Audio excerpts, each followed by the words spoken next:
Hello everyone. आज के इस वीडियो में हम लोग basics of autonomic nervous system पढ़ने वाले हैं। तो ऑटोनॉमिक नर्वस सिस्टम जो है it is very important for complete pharmacology. अगर आपके इसके कॉन्सेप्ट्स क्लियर है तो आने वाले जो भी ड्रग्स हैं वो बेसिकली आप मोटा मोटी जो ड्रग्स हैं ना आप जनरलाइज जो हैं वो इन्हीं में पढ़ लोगे आप। तो ऑटोनॉमिक नर्वस सिस्टम जो है इसका पहले हम लोग एनाटमी देखेंगे, इसके इफ़ेक्ट्स क्या होते हैं ये देखेंगे, और फिर इसके अंडर के जो दो सिस्टम आते हैं उनको हम लोग थॉरली जो है वो नेक्स्ट वीडियो में स्टडी करेंगे। तो ऑटोनॉमिक नर्वस सिस्टम जो है इसके दो पार्ट है, फिजियोलॉजी में भी आपने देखा होगा। एक तो हमारा होता है सिंपैथेटिक नर्वस सिस्टम और दूसरा हमारा होता है पैरासिम्पैथेटिक नर्वस सिस्टम। अब ये दोनों जो है ना ये एक दूसरे के जस्ट ऑपोजिट एक्ट करते हैं। तो अगर आप एक का याद करोगे ना तो आपको दूसरे का याद हो ही जाएगा। एंड मेरी एडवाइस ये है कि आप एक ही का याद करिए, उसका जस्ट ऑपोजिट जो है वो आप पैरासिम्पैथेटिक में कर दीजिएगा। तो पैरासिम्पैथेटिक नर्वस सिस्टम जो है ये हमारा रिलैक्स स्टेट में होता है, यानी कि आप खाना खाएं, आप खाना खा के बैठे हैं, ठीक है, और यू आर वॉचिंग टीवी, यानी कि जनरलाइज अगर आप कोई भी काम नहीं कर रहे हैं रिलैक्स स्टेट में तो आपका पैरासिम्पैथेटिक नर्वस सिस्टम वर्क कर रहा होता है। और अगर हम लोग कोई भी एमरजेंसी सिचुएशन है, जैसे एग्जाम का टाइम हो गया या हमने कोई शेर देख लिया या कोई भी ऐसी चीज़ जिससे हमें डर लगता है, तो वो वाले सिचुएशन में जो हमारा सिस्टम एक्टिवेटेड होता है वो हमारा सिंपैथेटिक नर्वस सिस्टम होता है। It is for emergency situation and this one is for the resting और रिलैक्स स्टेट। तो अब हम लोग ना इसमें सबसे पहले ना हार्ट रेट की स्टडी करने वाले हैं, ठीक है। तो हम लोग जो भी चीज़ें पढ़ेंगे ना वो इसी क्लासिफिकेशन के अंडर पढ़ेंगे। तो हार्ट रेट जो होता है उसके लिए पहले ना हम लोगों को ना वो टर्म्स पता होने चाहिए जो फार्माकोलॉजी में यूज़ होते हैं, ठीक है। तो क्रोनोट्रॉपिक जो टर्म होता है वो हमारे हार्ट रेट के लिए होता है, ठीक है। ड्रोमोट्रॉपिक इफेक्ट जो होता है वो कंडक्शन के लिए होता है, यानी कि हार्ट का जो कंडक्शन है वो किस तरीके से हो रहा है उसके लिए। और आइनोट्रॉपिक जो है वो कॉन्ट्रैक्टिलिटी के लिए होता है। अब इसको याद करने में थोड़ा डिफिकल्टी जाता है कि कौन सा टर्म हम लोग किसके लिए यूज़ करते हैं। तो मैंने इसे इस तरीके से याद किया था कि जो आयन्स होते हैं उन्हीं की वजह से, जो हमारा कैल्शियम और पोटेशियम आयन होता है उन्हीं के इन्फ्लक्स इफ्लक्स की वजह से हमारा कॉन्ट्रैक्शन हो रहा होता है। तो कॉन्ट्रैक्शन आयन की वजह से हो रहा है, तो hence we call it inotropic effect. ना ड्रोमोट्रॉपिक के लिए ऐसा कोई कॉन्सेप्ट नहीं है, मैंने याद करने के लिए बस याद कर लिया था कि जो ड्राइवर है उसके पास कंडक्टर होता ही है।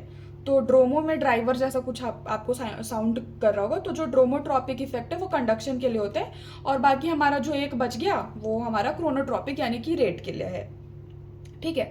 अब फिर ब्रोंकस का डायलेशन हो रहा है कि कंस्ट्रिक्शन, और फिर इसी तरीके से बाकी हेडिंग में हम लोग स्टमक का एसिड सेक्रीशन, प्यूपिल का साइज क्या है, इंटेस्टाइन की मोटिलिटी क्या है, ब्लैडर एंड बोवल मूवमेंट को वो प्रमोट कर रहा है कि रेस्ट्रिक्ट कर रहा है, एंड लास्टली सेक्सुअल एक्टिविटी में हम लोग बेसिकली यहाँ पे पीनस को कंसिडर करते हुए चलेंगे, ठीक है।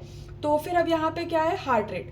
तो हार्ट रेट जो है हमारा वो चाहे क्रोनोट्रॉपिक इफेक्ट हो, चाहे ड्रोमोट्रॉपिक इफेक्ट हो, चाहे आइनोट्रॉपिक इफेक्ट हो, जो हमारा सिंपैथेटिक नर्वस सिस्टम है ना वो तीनों के तीनों चीज़ों को ना स्टिमुलेट करता है, यानी कि उसकी एक्टिविटी को ये इंक्रीज करेगा, ठीक है। और क्या बोलते हैं, जो हमारा ब्रोंकस है ब्रोंकस को भी ये क्या करेगा, डायलेट करेगा, ठीक है। तो broncho dilation, the term for the dilation of the bronchus is broncho dilation. अब इसके अलावा इन दो के अलावा ना ये बाकी सारी जगह ना रेस्ट्रिक्टिंग इफेक्ट शो करेगा, यानी कि देखिए स्टमक में क्या हो रहा है, एसिड का सेक्रीशन घटेगा, साइज ऑफ प्यूपिल मतलब जो हमारा साइज है प्यूपिल का वो क्या होगा, डायलेट होगा। अगर आपके सामने अचानक से भूत आ जाए तो आप उसको एकदम आंखें फाड़ के देखोगे ना, तो इसलिए क्या होगा, जो आंखों का जो प्यूपिल है वो डायलेट हो जाएगा ना। The pharmacological term for it और the medical term for it is mydriasis, ठीक है। और फिर इंटेस्टाइन जो है उसकी मोटिलिटी कम होगी, ब्लैडर एंड बोवल मूवमेंट जो है वो रेस्ट्रिक्ट होगा, यानी कि डेफिकेशन और यूरिनेशन दोनों ही नहीं होगा, और सेक्सुअल एक्टिविटी में ये पिनाइल इजैक्यूलेशन करवाता है, ठीक है।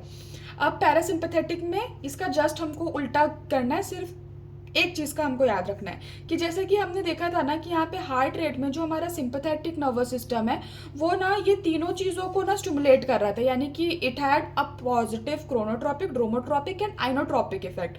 But when we consider the parasympathetic nervous system, so in that it decreases, so it will decrease only rate and conduction, so only the chromotropic and dromotropic effect को ये decrease करेगा, it has no effect on contraction of the heart, okay।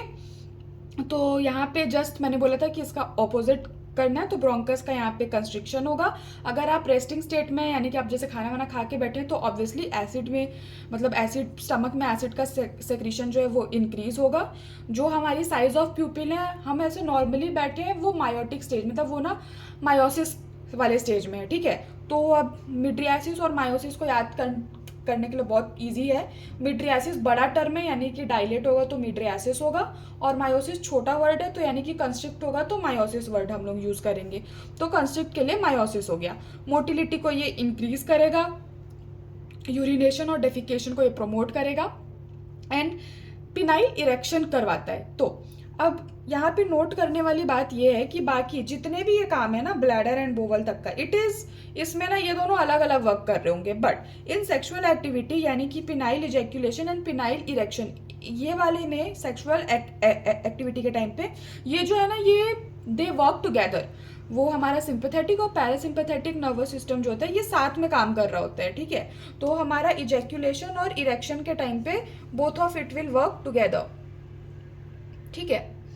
तो in sexual activity SNS and PNS they work together. अब इसके बाद हम लोगों को देखना है एनाटॉमी कैसे होती है, यानी कि ये हमारे बॉडी में प्लेस्ड कैसे होते हैं। इसी के बेसिस पे हम लोग सिंपैथेटिक और पैरासिम्पैथेटिक का जो क्लासिफिकेशन है वो करते हैं। तो जो हमारा पैरासिम्पैथेटिक नर्वस सिस्टम होता है ना, we call it craniosacral nerve. ना वाई क्रेनियोसेक्रल, क्योंकि इसका जो रेगुलेशन होता है ना वो कुछ क्रेनियल नर्व और कुछ सेक्रम से जो नर्व अराइज होती है वो करती है। तो क्रेनियम के लिए हमारे पास जो नर्व होती है वो है 3, 7, 9, 10, और जो हमारे सेक्रल के लिए जो नर्व्स होती हैं वो है S2, S3 और S4। तो क्रेनियम के लिए है मतलब क्रेनियल वाली नर्व्स इन्वॉल्व है और सेक्रल वाली नर्व्स इन्वॉल्व है, हैंस द नेम क्रेनियोसेक्रल, ठीक है।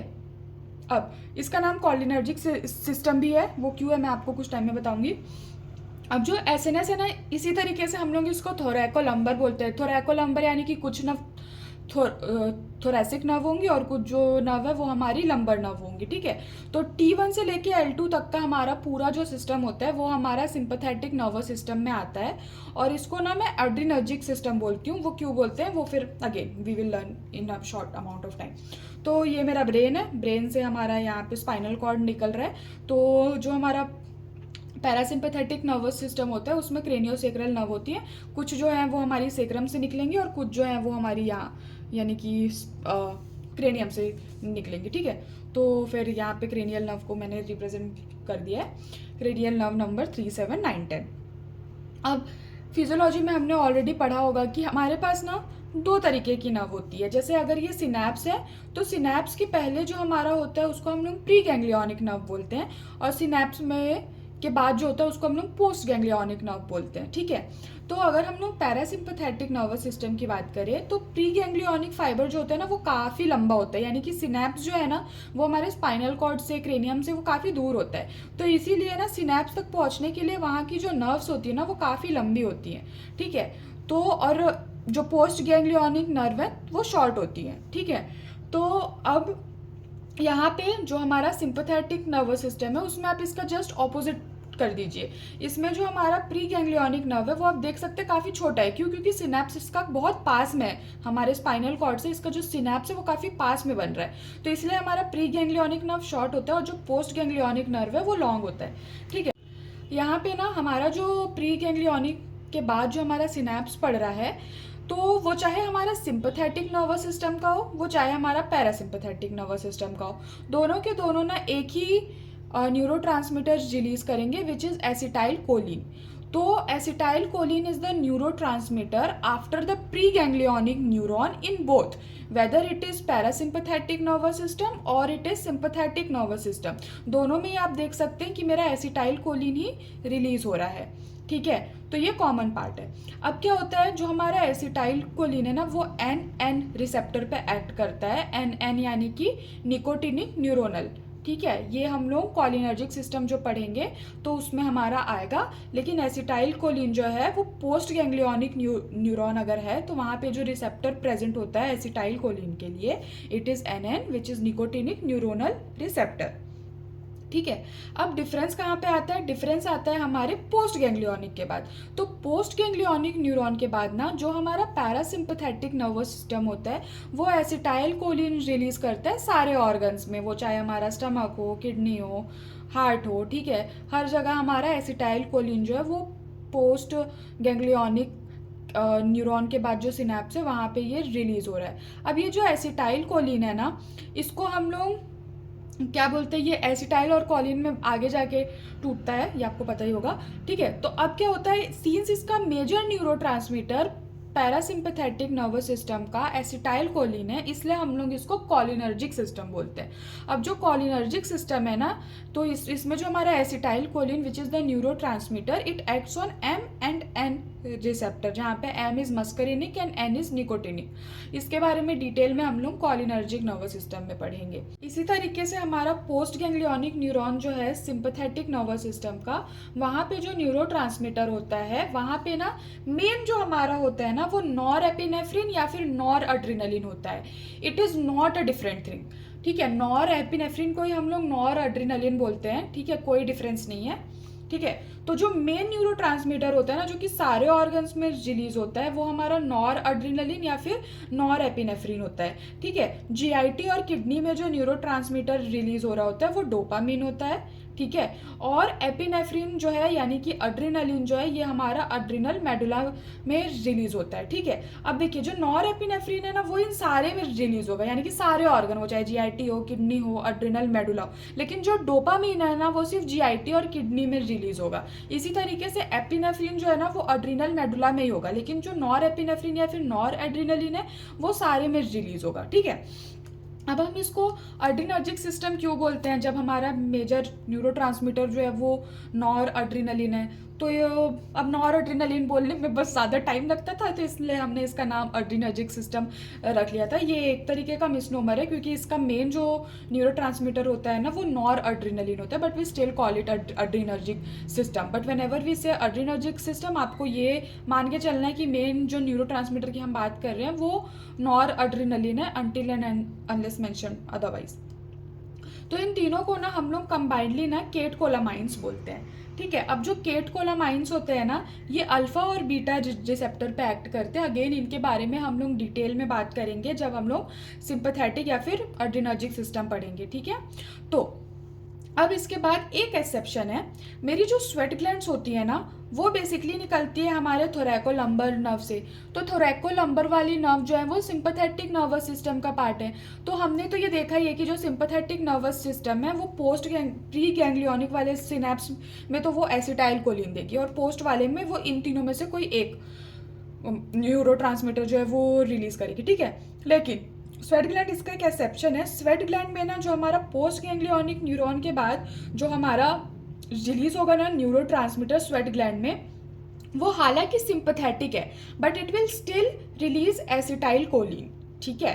अब ऐसा क्यों, अगर एसिटाइल कोलिन अगर पोस्ट गैंग्लियोनिक रिलीज कर रहे हैं तो हम उसको ये वाले में पैरासिम्पथेटिक वाले में क्यों नहीं डाल रहे। तो इसका रीज़न ये है कि पैरासिम्पथेटिक वाले जो है ना वो क्रेनियोसेक्रल है और स्वेट ग्लैंड्स को जो प्रोवाइड कर रही है नर्व्स वो हमारी थोरैकोलम्बर है, इसलिए हमने इसको एज ए एक्सेप्शन रख दिया कि भैया सारी नर्व जो हैं वो हमारी सिंपैथेटिक यानी कि पोस्ट गैंग्लियोनिक में ये केटकोलामाइंस करेंगी रिलीज, सिवाय स्वेट ग्लैंड के। स्वेट ग्लैंड जो है वो पोस्ट गैंग्लियोनिक फाइबर जो है उनके वो हमारे एसिटाइल कोलिन रिलीज करेंगे। अब एसिटाइल कोलिन का रिसेप्टर हर जगह सेम ही होगा, यानी कि ये एम रिसेप्टर पे ही वर्क कर रहा होगा, ठीक है। ऐसा नहीं है कि एसिटाइल कोलिन है और पोस्ट गैंग्लियोनिक है तो ये अल्फा बीटा पे एक्ट करेगा, know that is incorrect. Acetyl choline है तो ये एम वालों पे ही एक्ट करेगा। तो एक बार मैं आपको फटाफट बता देती हूँ हमने क्या पढ़ा अब तक। तो हमने तो सबसे पहले ये देखा कि जो एनाटमी में हमने ये देखा कि जो हमारा पैरासिम्पथेटिक नर्वस सिस्टम होता है ये क्रेनियोसेक्रल होता है, 3, 7, 9, 10 क्रेनियल नर्व और सेक्रल में S2, S3, S4 इन्वॉल्व होती हैं। पोस्ट गैंग्लियोनिक में मेन जो हमारा न्यूरोट्रांसमीटर है वो एसिटाइल कोलिन है, इसलिए हम लोग इसको कॉलिनर्जिक सिस्टम बोलते हैं। वहीं पे हमारा जो सिंपैथेटिक नर्वस सिस्टम है इसको हम लोग थोरैकोलम्बर सिस्टम बोलते हैं, नर्व बोलते हैं। क्यों? क्योंकि ये T1 to L2 नर्व जो है ये इसको सप्लाई करती है और इसको हम लोग adrenergic सिस्टम भी बोलते हैं। इसका जो मेन न्यूरोट्रांसमीटर है वो नॉर अड्रेनलिन है। अब प्री गैंग्लियोनिक जो हमारे फाइबर्स होते हैं वो चाहे पैरासिम्पैथेटिक के हो चाहे सिंपैथेटिक के हो, दोनों के दोनों हमारे एसिटाइल कोलिन रिलीज करते हैं। जो हमारा पोस्ट गैंग्लियोनिक न्यूरॉन है वो हमारा पैरासिम्पैथेटिक में एसिटाइल कोलिन रिलीज करता है सारे ऑर्गन में, और एसिटाइल कोलिन मस्करीनिक और निकोटिनिक एम और एन रिसेप्टर पे एक्ट करता है। जो हमारा पोस्ट गैंग्लियोनिक नर्व होता है सिंपैथेटिक नर्वस सिस्टम का, वो केटकोलामाइंस रिलीज करता है। मेजरली ये जो होता है वो नॉर अड्रेनलिन होता है जो कि सारे ऑर्गन्स में रिलीज होता है। डोपामिन जो है वो माइनर न्यूरोट्रांसमीटर है, वो जीआईटी और किडनी में रिलीज होता है। और एपिनेफ्रिन जो है वो एड्रिनल मेडुला में रिलीज होता है। और ये जो सारे केटकोलामाइंस है ये अल्फा और बीटा रिसेप्टर पे एक्ट करते हैं। इसका जो एक्सेप्शन है जो स्वेट ग्लैंड है, स्वेट ग्लैंड में क्या होता है, ये हमारा सिंपैथेटिक नर्वस सिस्टम का पार्ट है, बट इसके बावजूद इसके जो पोस्ट गैंग्लियोनिक न्यूरॉन है वो केटकोलामाइंस रिलीज ना करके एसिटाइल कोलिन को रिलीज करते हैं जो कि हमारे एम रिसेप्टर पे एक्ट करते हैं। सो दैट्स इट, ये इंट्रोडक्शन वीडियो था। अब इसके बाद हम लोग जो बात करेंगे वो हमारे कॉलिनर्जिक और एंटी कॉलिनर्जिक वाले सिस्टम पे, फिर उसके बाद अड्रीनर्जिक और एंटी अड्रीनर्जिक सिस्टम के बारे में बात करेंगे। अगर आपको कोई डाउट हो तो kindly post it on in the comment section. Thank you.